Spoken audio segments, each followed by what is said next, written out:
If you're watching this, you're probably where I was a few years ago, working a job you don't love, maybe you're juggling bills, feeling like the only way to get ahead is to either hit the lottery or save for 10 years and then invest in real estate. That was me. I was in the military working 12-hour shifts, bringing home less than 40 grand a year. I wanted more freedom, more time with my family, and honestly, I just wanted to stop worrying about money all the time. I used to think I had to buy property to build wealth, save up for a big down payment, get a mortgage, and start slow. But that idea kept me stuck. That was until I discovered a new game, Airbnb. And with the right single strategy, I went from $0 in a failing business to running a 7-figure short-term rental portfolio, controlling real estate I didn't own.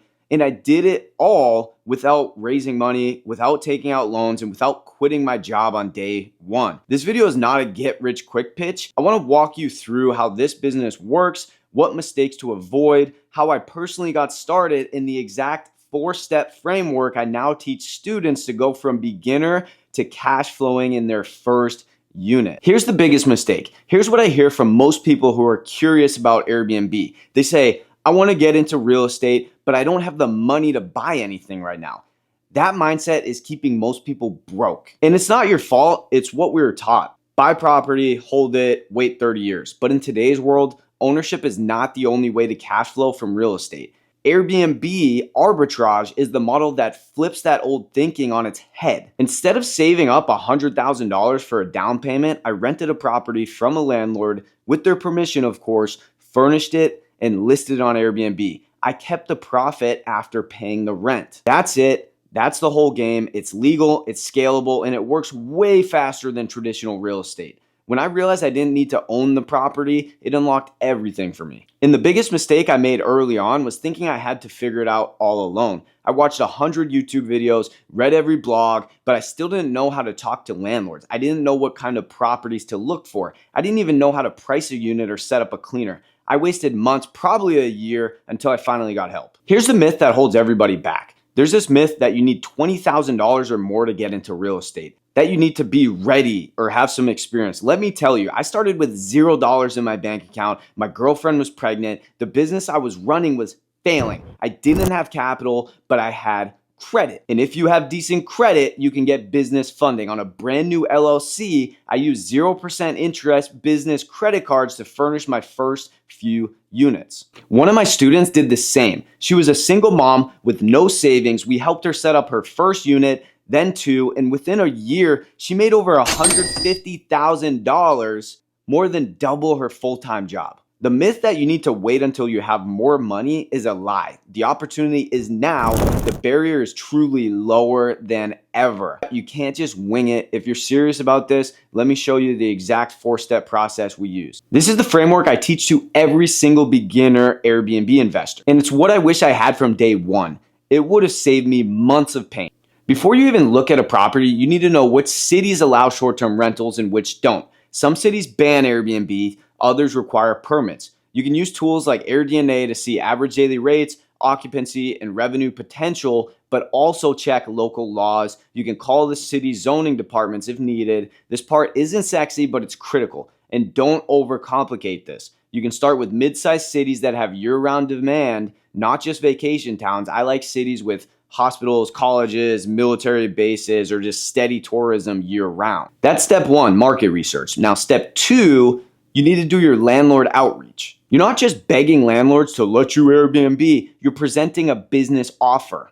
Landlords care about 3 things. Will they get paid on time? Will you take care of the property? And will this be a hassle? When you show up with a professional pitch, branded materials, and a plan, they tend to listen. My students use scripts, a Canva designed pitch deck, and a proven offer that gets yeses. This one thing changed my close rate from 10% to nearly 80%. Number 3, property setup. Once you sign the lease, now the fun starts. You furnish the unit like a 5-star hotel. We don't do IKEA blowout beds. We design listings that stand out and command top dollar nightly rates.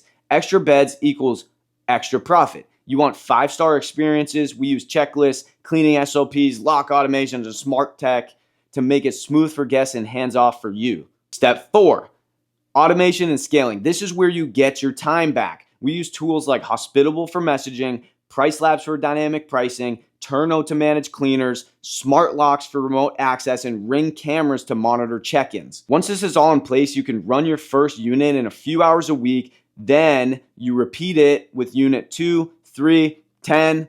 That's how I got to 16 properties, not by grinding harder, but by building better systems. Here's the hard truth most people avoid. Here's the truth. Most people fail at Airbnb arbitrage because they treat it like a hobby, not a business. They send landlords casual DMs, they manage bookings manually, and they don't track profit, yet alone follow a system. You can't build a 10K a month business on vibes. I didn't start seeing real results until I treated it like what it was, a serious business with branding, systems, and goals. You wouldn't show up to a job interview in pajamas, so don't show up to a landlord meeting with a messy pitch. Professional effort equals professional results. Let me be real with you for a minute. A few years ago, I was struggling. The assisted living business I tried to start had failed. My girlfriend was pregnant. I had no idea how I was going to provide.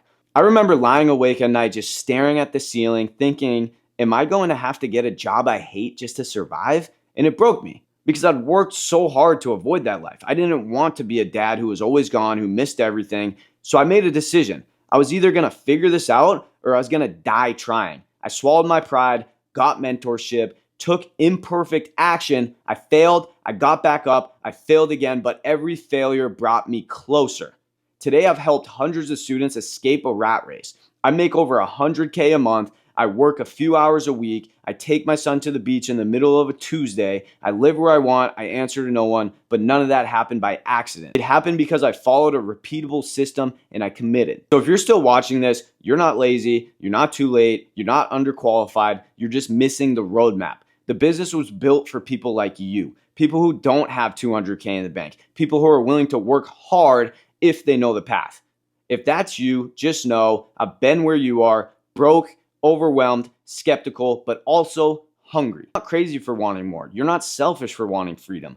If you stick with this, follow the process, and keep learning, this business can change your life. Thanks for watching. No pitch, no pressure. Just wanted to share what I wish someone told me at the beginning. I've got other videos where I break down each of these steps in more detail. Feel free to check those out if you're serious about getting started. Appreciate you being here. See you in the next one.